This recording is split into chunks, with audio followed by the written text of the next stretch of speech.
A newsroom should be an inspired, creative space in which journalists joyfully bounce ideas off each other.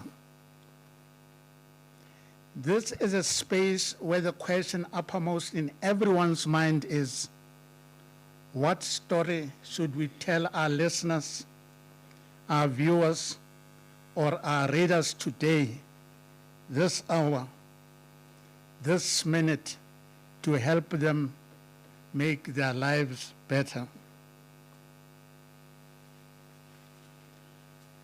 Now, the first set of findings we made, the Commission found that the SABC suffered from the capricious use of authority and power to terrorize staff and to deflect from the corporation, from its mandate and its editorial policies. We found an organization crippled by pain and anger and fear, by frustration, anxiety and apathy, and by inattentiveness, detachment, and helplessness.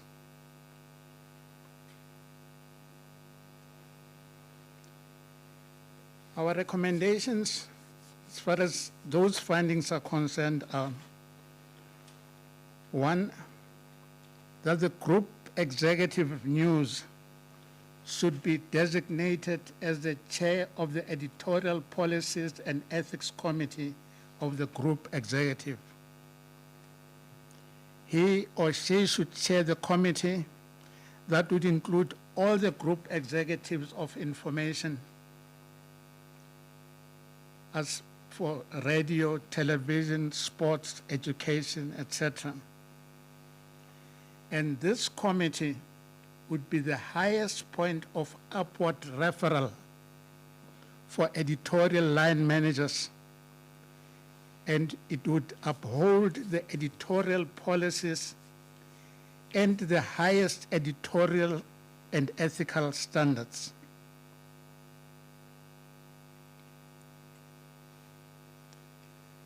The group executive news will report to the group chief executive officer. He or she and her committee will be responsible for upholding the editorial policies and the highest editorial and ethical standards.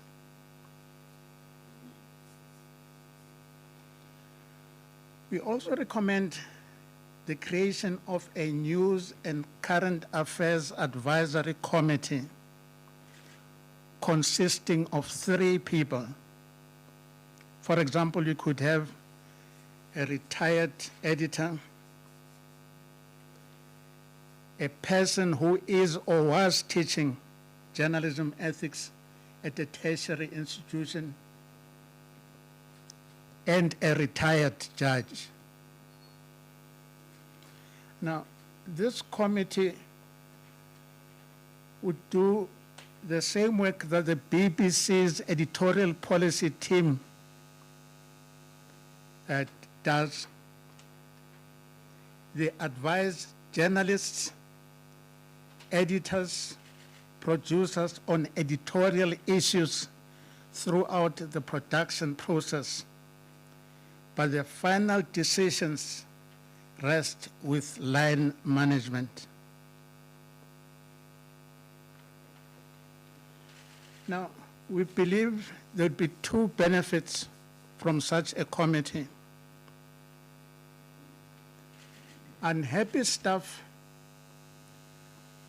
could get an independent platform to vent their grievances about editorial decisions, which was a huge complaint during our hearings. But at the same time, managers would have the advantage of a fresh, independent look at issues.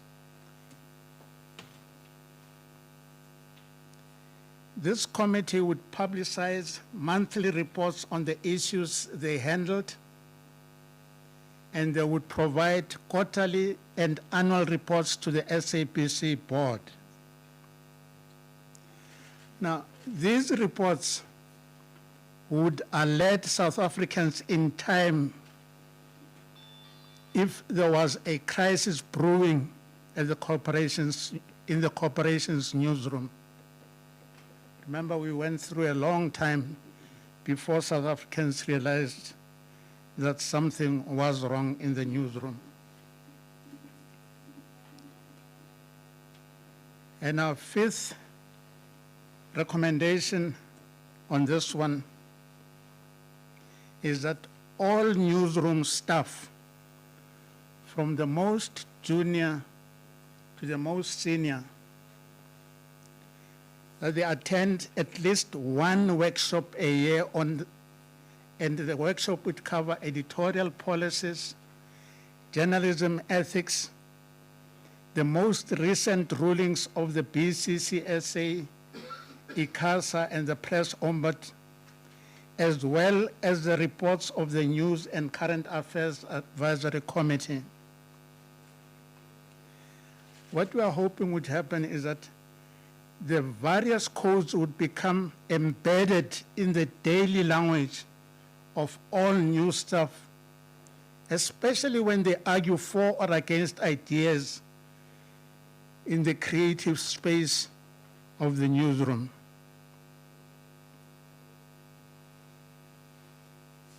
Now, the second set of findings relates to human resources in the newsroom, irregular appointments, freelance contracts, enforcers, quote, enforcers, as well as relations among staff.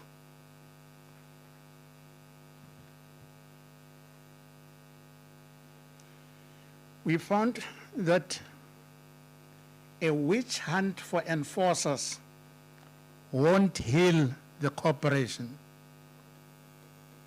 It would divide an already fractured institution. In the report, we write, the irony of abuse of any form is that the victims turn viciously against each other. In the case of the SABC, staff are not only angry with the C-suite and the enforcers, but they carry very deep resentments against each other, one finding fault with the other. In fact, we had some very strong language that came from the people who testified at the commission. This is very murky territory.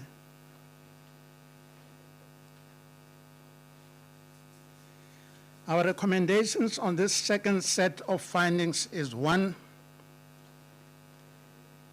inasmuch as the corporation needs healing from the scourge of the enforcers, it needs to attend to team building, where members focus on the common good. This process would include deep conversations amongst managers and staff in which the frustrations, the pain, and the anger that still linger, these need to be surfaced and worked through.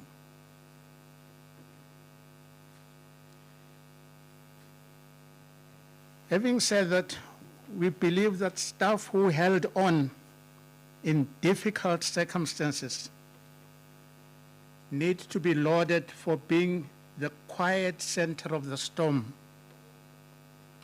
keeping the broadcaster on air and on the internet, bringing news and current affairs programs to viewers, listeners, and online audiences every day and on time.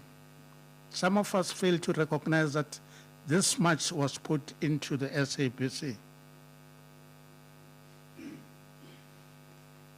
The second set of the recommendations on the second set of findings, second one is on appointments. We recommend that Motsoeneng's instructions to human resources to institute disciplinary hearings against employees or to dismiss, promote, or appoint others must be reviewed. Also, human resources need to do an audit of the appointments, promotions, or sideways shifts of senior news management. And the people we single out here are Notando Maseko, Sebulelo Ditlhakanyane, and Charles Matko.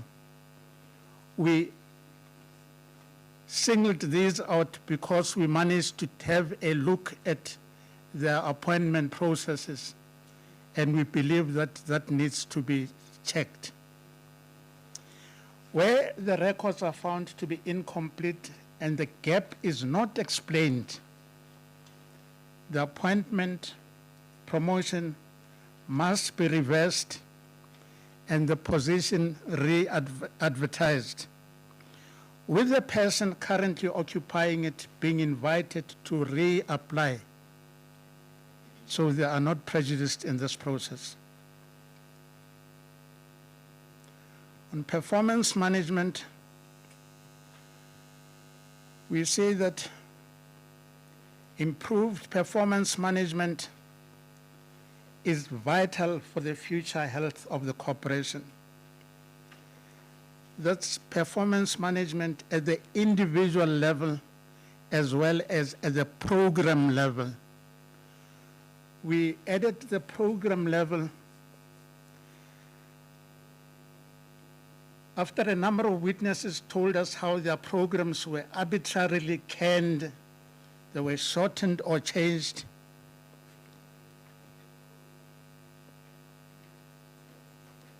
And they were not involved in discussions about these changes.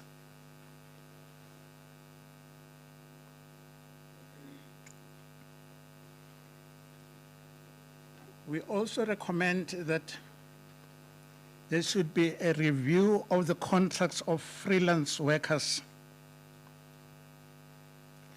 Now, these freelance workers should be a window into the corporation. It isn't good public relations for the corporation to have these workers walking around long-faced because they are unhappy with their working conditions and remuneration.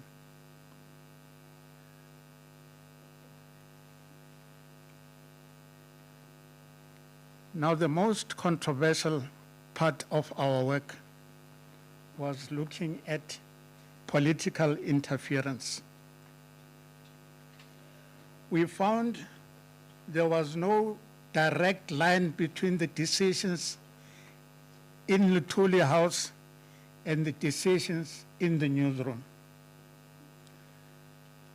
We couldn't trace that line, but the specter of the ANC hovered over the newsroom.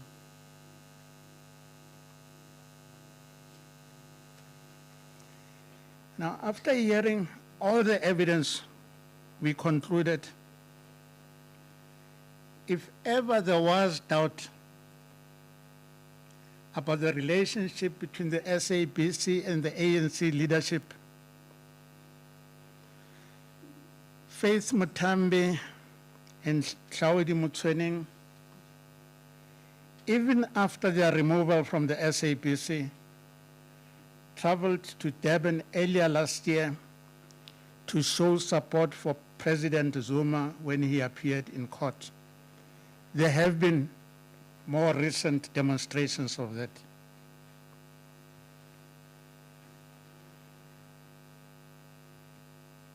We, however, believe that the recommendations that we made on new structures and culture in the newsroom, these are strong enough to ward off any attempts at political interference in the SABC newsroom. Thank you.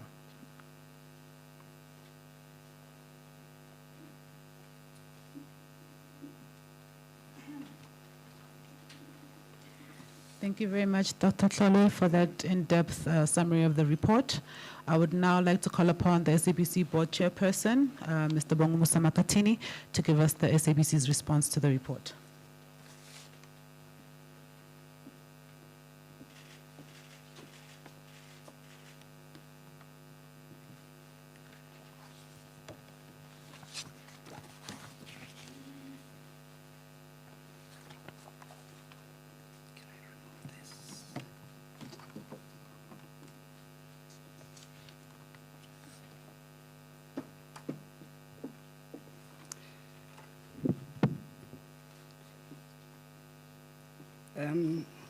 Thank you, Dr. Thloe, Group CEO, Executive Team, members of the media, and ladies and gentlemen. On behalf of the SABC Board, we are grateful for the important work that has gone into this report. A great American jurist once said, "Sunlight is the best disinfectant," and that is very applicable to what we are doing today. For years, bad practices grew in the dark and in the shadow in an environment of fear and secrecy in the newsroom. Today, the SABC Board continues the process of confronting its difficult past by addressing these practices, by opening up and owning up. From the onset, it was very important for the SABC that the inquiry be independently conducted. Given the potential perception that the SABC could be conflicted in drawing up a report like this, particularly on the sensitive issue of editorial independence, we took steps to ensure that the inquiry was run completely independently from the SABC Board and management, and therefore, the report was drawn up independently by Dr. Joe Thloe with support from the attorneys. The independent inquiry received written submissions, conducted extensive interviews, and some of these were public. And Dr. Thloe made a final report on the 25th of February 2019. As SABC Board was incorrect at that time, the presentation, consideration, and publication of the report had to wait until a newly constituted board was in place. At its first quarterly meeting last week, the SABC Board received and acknowledged the report. It believes that it is an important milestone after a very bleak and dark past, particularly for the SABC journalists and editorial staff. The board has approved the publication of the report and further confirmed that the recommendations of this independent inquiry with respect to oversight and reporting will be taken into consideration and into account when the SABC finalizes its editorial policies before the end of September 2019. The SABC Board was specifically requested to wait until this report could be published before finalizes its editorial policies. Now the SABC will consider and discuss these recommendations in that context. The publication of the editorial policies will reflect the SABC's board view on the question of the need for structural and reporting changes. So we don't want to comment on these specific recommendations now. The report sets out details and findings with respect to a very painful period in the history of the public broadcaster. The SABC Board is deeply concerned about the findings on individual employees named in the report as being implicated in editorial interference. It further notes the finding of the report that the SABC suffered from the capricious use of authority and power to terrorize staff and deflect the corporation from its mandate and editorial policies. In this regard, the SABC commits to taking urgent disciplinary action against those implicated in terms of the SABC disciplinary code and policies. The notion that holding those implicated in wrongdoing accountable would be seen as witch hunt is rejected. In fact, it is part of the terms of reference of the inquiry to recommend appropriate corrective action, which may include disciplinary action where there is misconduct. It is the SABC view that due process must be followed when there is evidence of transgression of SABC's policies and procedures and related misconduct. The SABC wants to put on record that it will not tolerate any interference with editorial independence of the newsroom. The publication of this report will help SABC deal with its unfortunate past. We thank both Dr. Thloe and Mr. Tawana for their important work in putting this report. The SABC board views the SABC editorial independence as sacrosanct, and it's fully committed to upholding public mandate of the broadcaster. I also want to express my word of appreciation to Ms. Patiswa Mangopeni for her leadership and her effort working with her team in entrenching our editorial independence and impartial values. In fact, a lot of progress has been achieved. According to MMA report on the SABC coverage of the elections, out of 3,137 items analyzed, 99 were found to be balanced and fair. This is a massive improvement from the SABC coverage during the period reviewed by Dr. Thloe. In conclusion, ladies and gentlemen, there is light at the end of the tunnel. The SABC is changing. We are focusing on what we are about. We are ensuring our independence and impartiality in the manner in which we cover and we do our work. Thank you.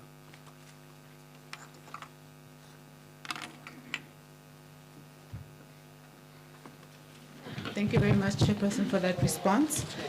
We're now going to open up the floor for questions, and we'll take 3 questions per round. And may I kindly ask that you state your name as well as the media house that you are representing when you ask your questions. Thank you.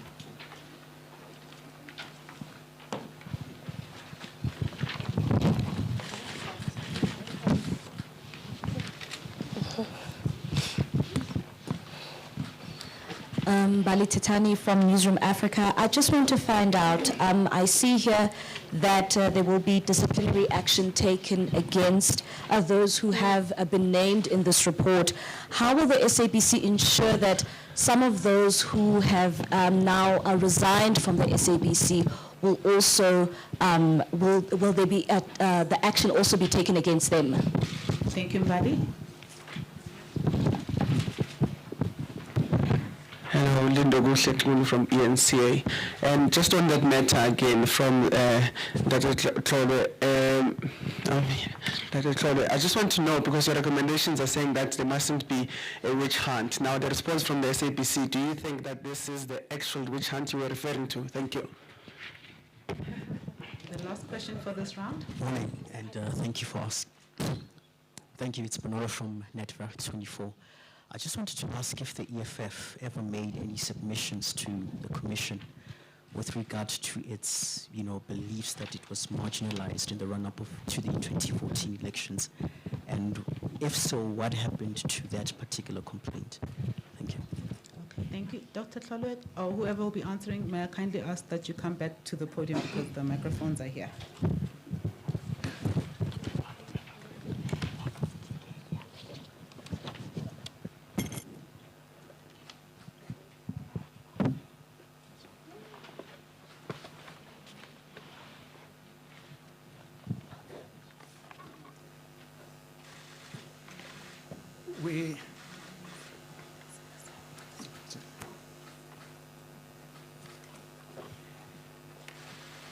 Starting from the back, we didn't make any findings on the allegations by the EFF that they have been marginalized.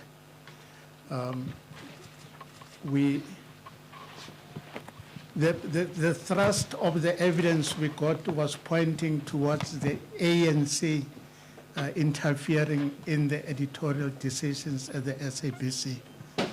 And that's where we concentrated our efforts. But in the end, political interference isn't a line that you can draw. It's something that you feel, something that people can talk about, saying they feel they are under pressure. And it was on that we made a finding, and we thought that we could solve that problem by changing the structures and the decision-making. SABC taking disciplinary action against people who have been named in the report. Ours is not to dictate to the SABC what they should or shouldn't do. We made a recommendation saying that if you go on a witch hunt against enforcers, you will be breaking a very fragile organization. That was our recommendation. But what the institution does with that recommendation is entirely up to them. About those who have resigned, again, that is territory that we will leave to the SABC. Thank you.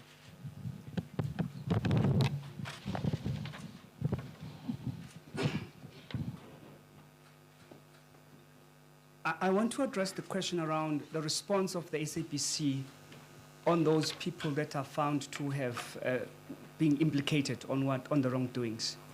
As the SABC, we've received a report from the Public Protector in 2014, which came with certain remedial action that are binding on the side of the SABC. We've also got Auditor General reports that also highlight certain things that have gone wrong within the SABC. We've also done our own internal forensic investigation, which produced about 180 forensic reports, which also point to things that have gone wrong within the SABC. There was also parliamentary or ad hoc committee that was involved and did the investigation and made about 24 recommendations of things that needs to be addressed. Now, reality is holding people to account for what they've done wrong cannot be viewed as witch hunt. That's why as the SABC board, we reject that notion, and we have to ensure that there is justice. If there are people who got irregularly appointed, who got salary increases that they didn't deserve, who contravene our policies, we cannot fold our arms and do nothing. We have to hold them accountable. It is about consequences management and driving consequence management in this organization to bring order and credibility in what we do.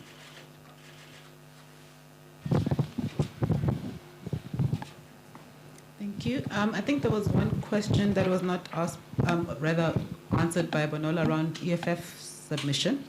So I think in the second round, oh, did? Okay, sorry, I think I'm, second round of questions. Good morning.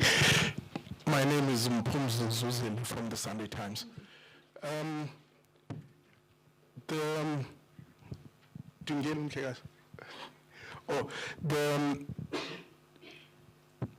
The report was handed over to SABC, I think sometime in February. It was discussed only probably last week, if I heard correctly. There are recommendations of people who are supposed to have vacated positions that they were given irregularly. I just wanted to check, has that process started, or it's only going to start now that the report has been made public? Secondly,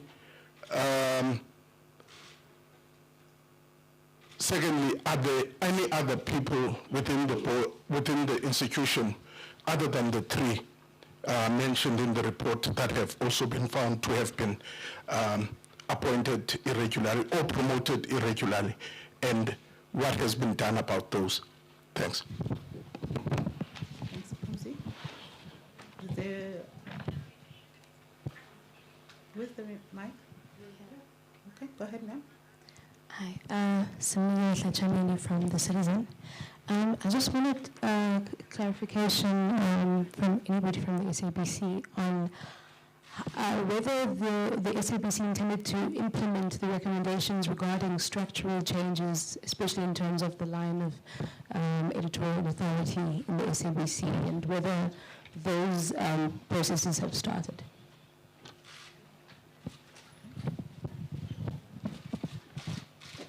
Go ahead, Michael. Hi, Michael from Media Online, TISO Black Star Group. I just wanted to get from Mr. Makatini, was there anything in the report that was particularly surprising to you that you weren't expecting to come out of it? And then from Ms. Malopeni, you came into the newsroom as the GE News and Current Affairs. When you joined, what was your experience like in terms of the atmosphere and the culture that was there? Okay, thank you. Let us, last one. Okay, Ms. Pena Dlamini from the Sowetan. We understand in the report it's reflected that former Minister Faith Mutambo was involved in some kind of influencing editorial decisions. Can you get what instruction did she make? What specific instruction did, I believe it should have been come out during Munkar. What did she say? What did she instruct the newsroom to do? Okay, thank you. We'll go to the panel to respond. If you may come, Esther.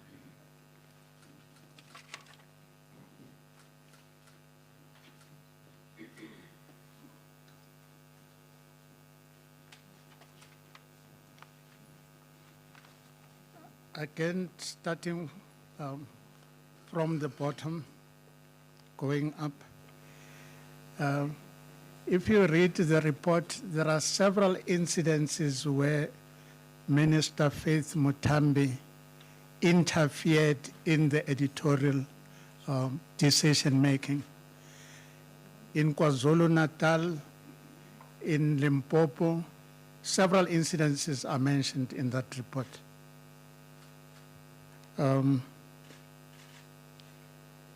I think that is all that I am supposed to answer to. Thank you.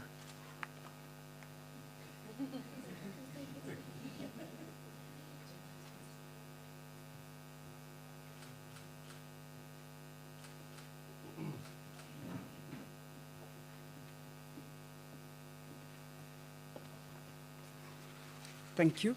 The question on what we're going to do with structural and reporting changes, in my remarks, I did indicate that the board was specifically requested to wait for this report publication, and all that input will then be taken into consideration when we work on our editorial policies. And at this stage, we wouldn't want to expand beyond that. But we are in the process of reviewing our editorial policies, and will ensure that we consider these recommendations as we deal with that process.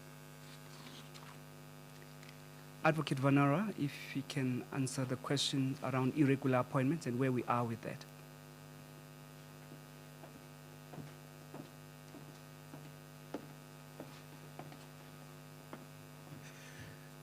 Thank you, Chair, and good morning to everyone in the room. My name is Ndutuzalo Vanara. I'm the head of legal within the company. By way of a background, South Africans would recall that in the history of the organization, there has been a number of irregularities, amongst which there would have been irregular appointments, irregular salary increases, which the company has decided to take action within the confines of the law.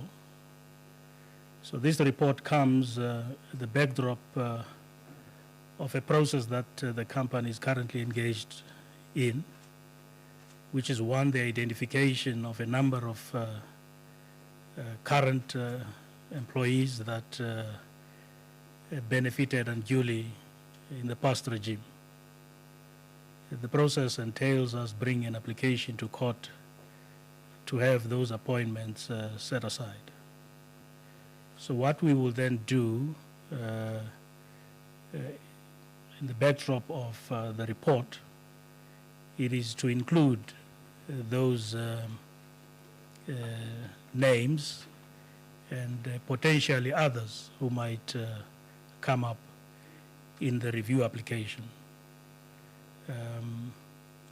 We do expect, actually we had intended to have the application launched this week, but in light of the report, we've had to defer that because we need to include these named individuals in the report. Naturally, it entails us going back. You had Thloe saying that we need to review their processes of appointment. And therefore, we can't just go to court not knowing whether or not these people were irregularly appointed. But should, in our view, be that these people were irregularly appointed, we'll include them in the application. And before the end of August, we anticipate that everyone allegedly irregularly appointed within the company will have his or her day in a court of law to answer for him or for herself. Thank you, Chair.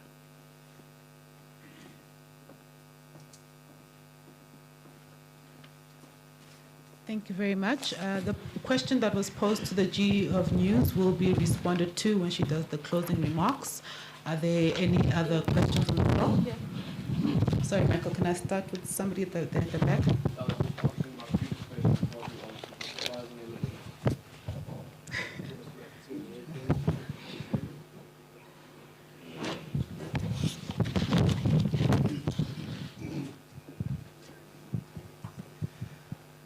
Taking into consideration what resulted to us having this independent inquiry, there was a public protector's report, there was an ad hoc committee, there was complaints that were received from ICASA. You can sort of speculate and start having your own judgment before the independent process starts. That's why we had then to get the expert to do the inquiry and to drive it. And you can't then be surprised because it means you had preconceived judgment and ideas of your own, which is not the position of this board. We want this to be taken as an independent process, and the report was done by an independent team of experts. As a result of that, there are no surprises. We accept what they've come up with and will consider and discuss what needs to be discussed. Thank you. Thank you. At the back, let me start at the back. Oh, okay, it's again. It's just a follow-up. From the gentleman that has just on the... There you have it, that live broadcast there on the SABC inquiry. Veteran journalist Joe Thloe just releasing the findings of that report into editorial interference at the SABC, really raising a number of aspects that the investigation found, saying that they found an organization crippled by fear and intimidation. Also saying the SABC suffered from capricious use of authority and power to terrorize staff to deflect the corporation from its mandate in its editorial policies. Also speaking about a time period, saying that from 2012 to 2017, SABC executives took instructions from former Minister of Communications Faith Muthambi as well as Ellen Shabalala, who had no role there to play a part in the newsroom.